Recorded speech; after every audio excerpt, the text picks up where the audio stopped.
Next transitive relation. Transitive relation ಏನಪ್ಪಾ ಹೇಳುತ್ತೆ ಅಂತ ಹೇಳಿದ್ರೆ, A relation R is called a transitive. ಒಂದು ರಿಲೇಷನ್ ನಾವು ಟ್ರಾನ್ಸಿಟಿವ್ ರಿಲೇಷನ್ ಅಂತ ಹೇಳಬೇಕು ಅಂತ ಹೇಳಿದ್ರೆ, ಆ ರಿಲೇಷನ್ ಅಲ್ಲಿ if A comma B belongs to R, A comma B ಅನ್ನುವಂಥದ್ದು ಆರ್ ಒಳಗಡೆ ಇತ್ತು ಅಂತ ಹೇಳಿದ್ರೆ, ಬಿ ಕಮ ಸಿ ಆರ್ ಒಳಗಡೆ ಇತ್ತು ಅಂತ ಹೇಳಿದ್ರೆ 100% ನಮಗೆ ಎ ಕಮ ಸಿ ಎಲ್ಲಿರ್ಬೇಕು, ಆರ್ ಒಳಗಡೆ ಇರಬೇಕು.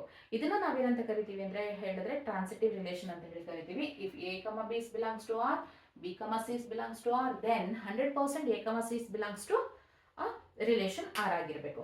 ಅರ್ಥ ಆಯ್ತಾ? ಇದನ್ನ ನಾವು ಟ್ರಾನ್ಸಿಟಿವ್ ರಿಲೇಷನ್ ಅಂತ ಹೇಳಿ ಕರಿತೀವಿ. Very simple, very simple. ಅಂದ್ರೆ ನಾವು ಇನ್ನೊಂದು ಅರ್ಥದಲ್ಲಿ ಹೇಳೋದಾದ್ರೆ, in other words, if A is related to B and B is related to C ಆಗಿತ್ತು ಅಂದ್ರೆ, then A is related to ಏನಾಗಿರ್ಬೇಕು, ಸಿ ಆಗಿರ್ಬೇಕು. 100%. ತುಂಬಾನೇ ಸಿಂಪಲ್ ಆಗಿರೋ ಒಂದು ಎಕ್ಸಾಂಪಲ್ ನ ಹೇಳ್ತೀನಿ. ಈಗ ನಮಗೆ 3 ಲೈನ್ಸ್ ಇದೆ. This is the line L1, this is the line L2 and this is the line L3. Line L3 ಮೂರು ಲೈನ್ಸ್ ನ ನೋಡಿ ಅಬ್ಸರ್ವ್ ಮಾಡಿದ್ರೆ ಮೂರು ಲೈನ್ಸ್ ನಮಗೆ ಪ್ಯಾರಲಲ್ ಆಗಿದೆ. ಇಫ್ L1 ಲೈನು L2 ಲೈನ್ಗೆ ಪ್ಯಾರಲಲ್ ಆಗಿದೆ ಅಂತ ಇಟ್ಕೊಳ್ಳಿ, ಓಕೆನಾ.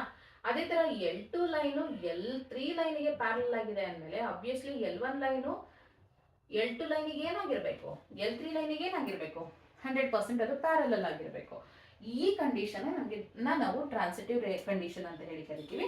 ಇದ್ರ ಮೇಲೆ ಒಂದು ಚಿಕ್ಕದಾಗಿರುವಂತಹ ಒಂದು ಎಕ್ಸಾಂಪಲ್ ನ ನೋಡಿದ್ರೆ ನಮಗೆ ಈಸಿಯಾಗಿ ಅರ್ಥ ಆಗ್ಬಿಡುತ್ತೆ. ಓಕೆನಾ. ಒಂದು ಚಿಕ್ಕ ಎಕ್ಸಾಂಪಲ್ ನ ನೋಡೋಣ. ಈಗ ಫಾರ್ ಎಕ್ಸಾಂಪಲ್ ಒಂದು ಸೆಟ್ ತಗೊಳ್ಳೋಣ. Set A is equal to 1, 2, 3 ಇದೆ. ಸೊ ಇದ್ರೊಳಗಡೆ ನಾನು ಅದನ್ನ ಟ್ರಾನ್ಸಿಟಿವ್ ರಿಲೇಷನ್ ಆಗ್ಬೇಕು ಅಂತ ಹೇಳಿದ್ರೆ, ನನಗೆ ಟ್ರಾನ್ಸಿಟಿವ್ ರಿಲೇಷನ್ ಒಳಗಡೆ ಒಂದು ಎಲಿಮೆಂಟ್ಸ್ ನ ತಗೊಳ್ಳೋಣ. ಈಗ ಫಾರ್ ಎಕ್ಸಾಂಪಲ್ 1, 2 ತಗೊಂಡಿದ್ದೀನಿ. ಓಕೆನಾ. 1, 2 ತಗೊಂಡಿದ್ದೀನಿ ಈ ರಿಲೇಷನ್ ಅಲ್ಲಿ. ಅದೇ ತರ 2, 3 ತಗೊಂಡಿದ್ದೀನಿ. ಓಕೆನಾ. 1, 2 ತಗೊಂಡಿದ್ದೀನಿ, 2, 3 ತಗೊಂಡಿದ್ದೀನಿ. 100% ಇದು ನನಗೆ ಟ್ರಾನ್ಸಿಟಿವ್ ರಿಲೇಷನ್ ಆಗ್ಬೇಕು ಅಂದ್ರೆ ಏನ್ ಕಂಡೀಷನ್ ಹೋಲ್ಡ್ ಮಾಡಬೇಕು, 1, 3 ಇರಲೇಬೇಕು. ಅರ್ಥ ಆಯ್ತಾ? 1, 3 ಅನ್ನುವಂತಹ ರಿಲೇಷನ್ ಎಲಿಮೆಂಟ್ ನನ್ಗೆ ಇದ್ರೊಳಗಡೆ ಇತ್ತು ಅಂತ ಹೇಳಿದ್ರೆ, then only we can call this is a transitive relation. Otherwise, we cannot call this is a transitive relation. ಈಗ ಇನ್ನೊಂದು ಎಕ್ಸಾಂಪಲ್ ನ ನೋಡೋಣ. So R is equal to, ನೋಡಿ ಇದ್ರೊಳಗಡೆ ನಮಗೆ 1, 3 ರಿಲೇಷನ್ ಇದೆ, 3, 1 ಇದೆ. So is this is a transitive relation? No. ಈಗ ನೋಡಿ 1, 3 ಜೊತೆ ರಿಲೇಷನ್ ಹೊಂದಿದೆ, 3, 1 ಜೊತೆ ರಿಲೇಷನ್ ಹೊಂದಿದೆ ಅಂದ್ರೆ ಆಬ್ವಿಯಸ್ಲಿ ನನ್ಗಲ್ಲಿ ಏನಿರ್ಬೇಕಾಗಿತ್ತು, 1, 1 ಇರಬೇಕಾಗಿತ್ತು. But 1, 1 does not belongs to this relation 100%.